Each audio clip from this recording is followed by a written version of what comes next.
मुलांना आत्ताच मागच्या महिन्यामध्ये 23 तारखेला टीएटीची परीक्षा झाली पहा. त्यातील पेपर 1 मध्ये गणिताचे आपण प्रश्न काही घेऊयात पहा. त्यात पहिला प्रश्न असा होता पहा, म्हणजे 90च्या पुढे 91 पासून पुढचे 30 प्रश्न हे गणिताचे असतात पहा. तर काय गणित आहे पहा. 3 ही पहिली त्रिकोणी संख्या. काय सांगितलं? 3 ही पहिली त्रिकोणी संख्या असेल तर क्रमागत येणाऱ्या 5व्या क्रमांकावर येणाऱ्या त्रिकोणी संख्येचा वर्ग किती? मग याच्यासाठी तुम्हाला त्रिकोणी संख्या माहिती पाहिजेत पहा. पण त्याच्यासाठी सुद्धा मी एक छान ट्रिक सांगते पहा, कशा काढायच्यात पहा. आता 1 ची त्रिकोणी संख्या कोणती होईल पहा. 1 ची त्रिकोणी संख्या 1 होईल पहा. पहा 1 ची त्रिकोणी संख्या 1. आता 2 ची त्रिकोणी संख्या काढताना काय करायचं? हे दोन्हीची बेरीज करायची. 2 आणि 1 3. 3 ची त्रिकोणी संख्या या दोन्हीची बेरीज करायची 6. 4 ची त्रिकोणी संख्या या दोन्हीची बेरीज करायची, किती आली? 10. 5 ची त्रिकोणी संख्या या 10 आणि 5 ची बेरीज करायची, किती आली? 15. 6 ची त्रिकोणी संख्या या दोन्हीची बेरीज करायची, किती आली? 21. 7 ची त्रिकोणी संख्या काय येईल? 21 आणि 7 किती झाले? 28. मग आता ह्या त्रिकोणी संख्या आल्यात पहा. आपल्याला काय सांगितलं? पहिली त्रिकोणी संख्या काय सांगितली? 3. ही पहिली जर असेल तर याच्या पुढं 5वी क्रमाने 5वी येणारी संख्या. 3 ही पहिली आणि 5वी येणारी. मग पहा 1 2 3 4 आणि 5. 5वी संख्या कोणती आली? 21. आणि ह्या 21चा वर्ग आपल्याला विचारलाय. 21चा वर्ग किती आहे? 441. म्हणजे आपलं उत्तर काय आहे? पर्याय क्रमांक 3. आहे की नाही सोपं? त्रिकोणी संख्या काढणं फार सोपं आहे. 5 सेकंदात निघालं की नाही? 1 ची 1, 2 ची 3 तुमच्या पाठ नसतील किंवा लक्षात नसतील तर ह्या पद्धतीने काढा पहा. 1 ची 1 पहिली ते माहिती. मग 2 ची काढताना काय करायचं? 1 आणि 2 ची बेरीज करायची. 3 ची काढताना जी दुसरी त्रिकोणी संख्या आहे तिच्यात 3 मिळवायचे. असं करत करत जर गेलं तर तुम्ही कोणतीही त्रिकोणी संख्या काढू शकता पहा. आणि त्या पद्धतीने उत्तर येते. आहे की नाही सोपं? पहा आपण पुढचा प्रश्न घेऊया. चला टीएटी मध्ये विचारलेला पुढचा प्रश्न पाहूया आपण. काय आहे प्रश्न? 8 2 0 7 हे सर्व अंक, हे अंक वापरायचे आपल्याला. हे सर्व अंक, हे अंक वापरून तयार होणाऱ्या मोठ्यात मोठ्या 5 अंकी व लहानात लहान 5 अंकी यांच्यातला काय विचारलाय? फरक विचारलाय पहा. मग काय करायचं? आता हे अंक आहेत, मोठ्यात मोठी संख्या तयार करायची म्हणजे काय करायचं पहा. मोठ्यात मोठी 5 अंकी आणि लहानात लहान 5 अंकी.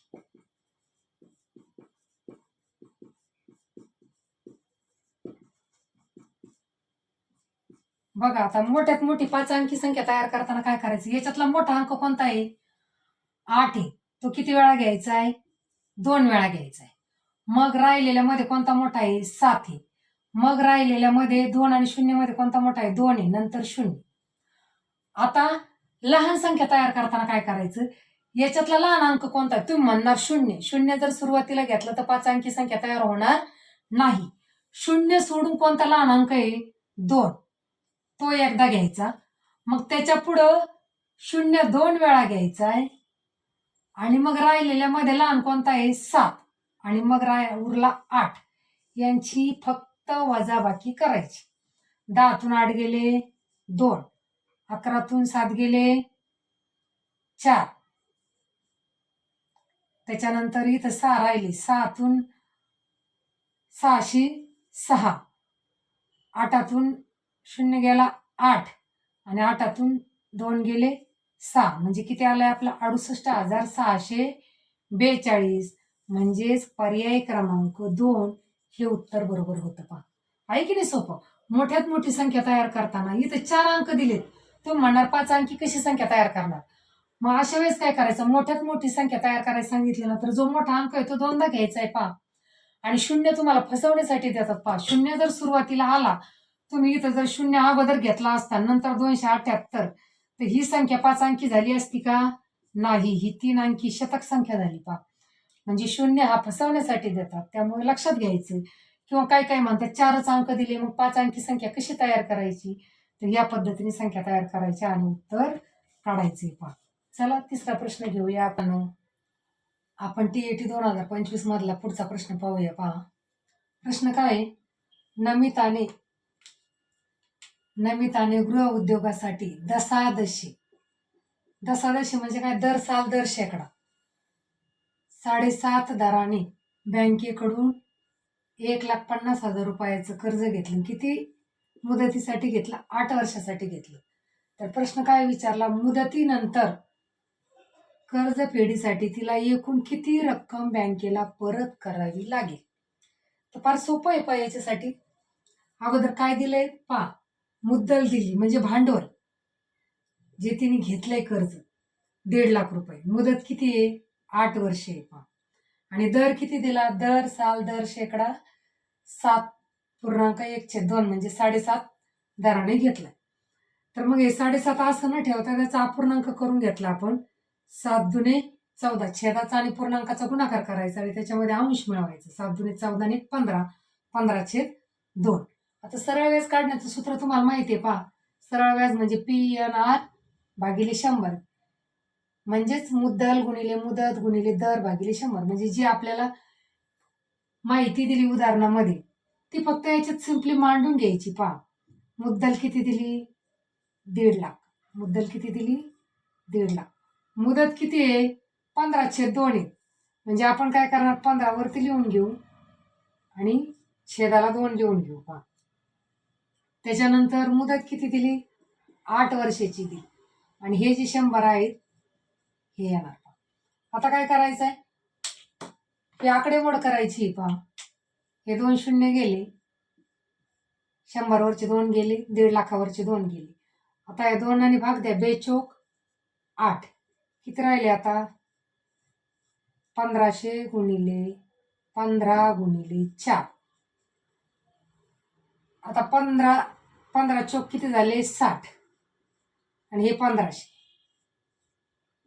आता 15चा पाडा येत असेल तर 15 सखी 90 आणि हे 3 शून्य. हे आलंय व्याज. तुम्ही लगेच पर्याय बघणार आणि घाई लगेच तिसरा पर्याय लिहून टाकणार. चूक. हे फक्त व्याज आले. आपल्याला काय करायचं, बँकेला मुदतीनंतर किती रक्कम द्यायची. मग आपण रक्कम किती काढली होती? 1.5 लाख. आणि त्याच्यावरचे हे व्याज, हे सगळं मिळून द्यावं लागणार आहे पहा. मग 1.5 लाख अधिक 90,000. पर्याय असे फसवे देतात पहा. आपण क्रिया केली, आपल्याला काय वाटतं 90,000, पर्यायात 90,000 दिसतं, आपण लगेच क्लिक करून किंवा तो पर्याय रंगून मोकळे होतो. पण इथंच आपली गफलत होती पहा. असे प्रश्न सोडवताना अगदी काळजीपूर्वक सोडवायचे असतात पहा. प्रश्न नीट वाचायचा पहा. मुदतीनंतर किती रक्कम तिला बँकेला द्यायची असं विचारलं का किती व्याज द्यायचे? व्याज जर असेल तर एवढंच द्यायचे, पण किती रक्कम, पूर्ण रक्कम किती द्यायची? तर बघा किती होती? 9 5 14, हातचा आला 1 म्हणजे 2,40,000. किती उत्तर आलंय आपलं? TAT परीक्षेतला पुढचा प्रश्न घेऊया आपण. काय आहे प्रश्न बघा. एका परीक्षेत आराध्याला मराठीत तिला किती गुण मिळाले पहा. मराठी विषयात 30 पैकी 24, गणितात 50 पैकी 38, विज्ञानात 75 पैकी 63 आणि हिंदीमध्ये 90 पैकी 63 गुण मिळाले. तर तिला कोणत्या विषयात शेकडा गुण जास्त मिळाले? आता इथं जर सगळेच आपल्याला या ठिकाणी जर मार्क 100 पैकी दिले असते तर आपण तोंडी उत्तर काढू शकलो असतो. किंवा किती पैकी हे जर गुण सगळ्या विषयाचे सारखे असते तर आपल्याला पटकन उत्तर देता आलं असतं.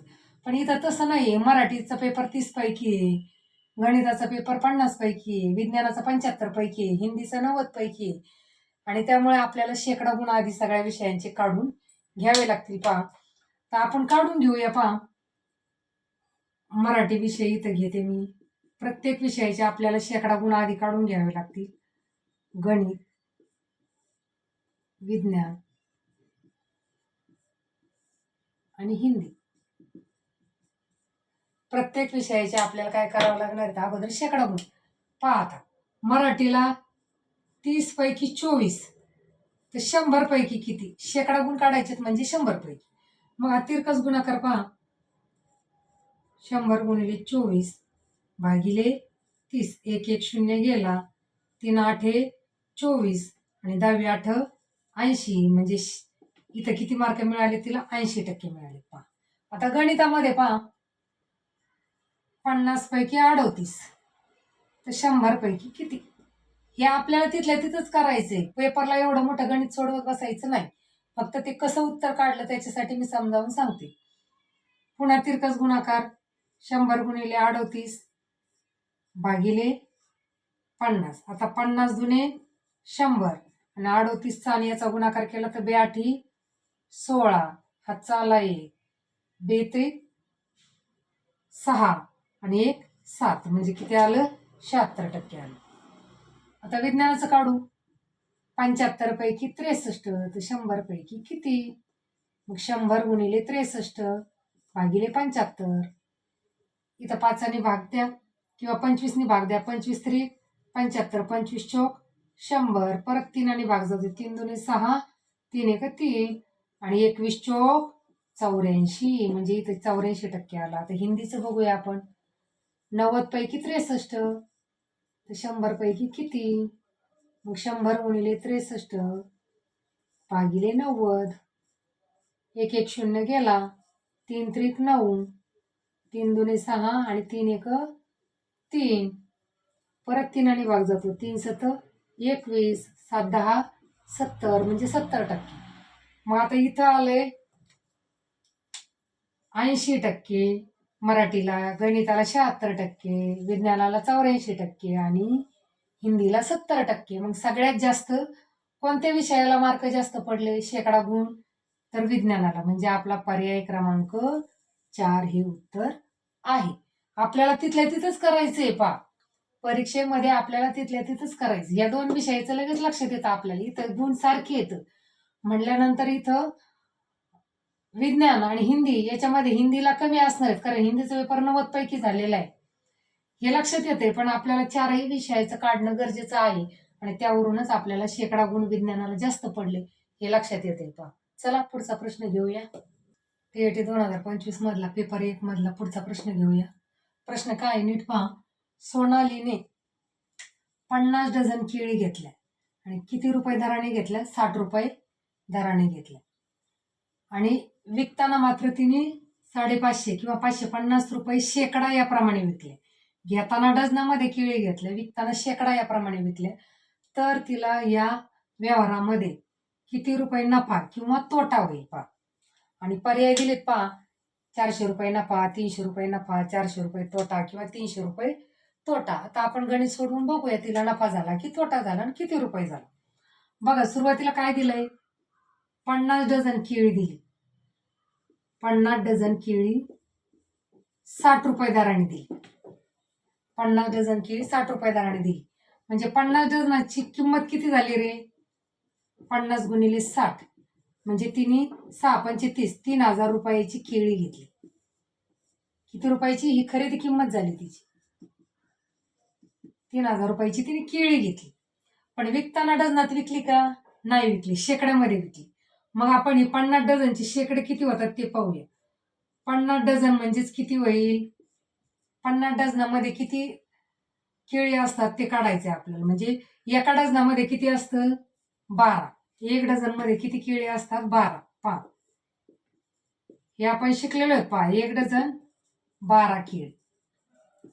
तर 50 डझन हे करायची गरज नाही आपल्याला. आपण डायरेक्ट 50 आणि 12चा गुणाकार करू शकतो. पहा 50 आणि 12चा गुणाकार केला 12 पंचे 60 म्हणजे 600 केळी. म्हणजेच किती? शेकडा 6. शेकडा 6 आहे की नाही? केळी किती झाल्यात? 6 शेकडा झाल्यात. पहा किंवा शेकडा 6 झाल्यात. मग आपल्याला काय विचारलंय? तिने विकताना 550 रुपये डझन शेकड्याने विकल्या. मग केळी किती आहेत? 6 शेकडा आहेत. मग विक्री किंमत काय झाली तिची? पहा केळी किती आहेत? 6 शेकडा. आणि किती रुपयाने विकल्या तिने? 1 शेकड्याला 550 रुपये घेतले. म्हणजे यांचा गुणाकार करावा लागेल. जर गुणाकार केला 6 0 0 6 पंचे 30 हातचे आले 3 6 पंचे 30 आणि 3 33. म्हणजे विक्री किंमत किती आली तिची? 3300 रुपये आली. याच्यावरून लगेच लक्षात येतं पहा आपल्या पण तरी आपण काय करू, ही 3,000 रुपये याच्यातून वजा करू. उत्तर आलं 300. ह्या 300 रुपये काय झाला तिचा, जेव्हा खरेदी किमतीपेक्षा विक्री किंमत मोठी असते तेव्हा नेहमी व्यवहारामध्ये नफा होतो पहा. म्हणजे आपलं उत्तर काय आलंय, पर्याय क्रमांक 2. तिला या व्यवहारामध्ये काय झालंय, 300 रुपये नफा झाला पहा. आपण TET पेपर मधले 5 उदाहरणं घेतलीत पहा. ही उदाहरणं जर तुम्हाला समजली असतील तर आपल्या व्हिडिओला लाईक अँड शेअर नक्की करा.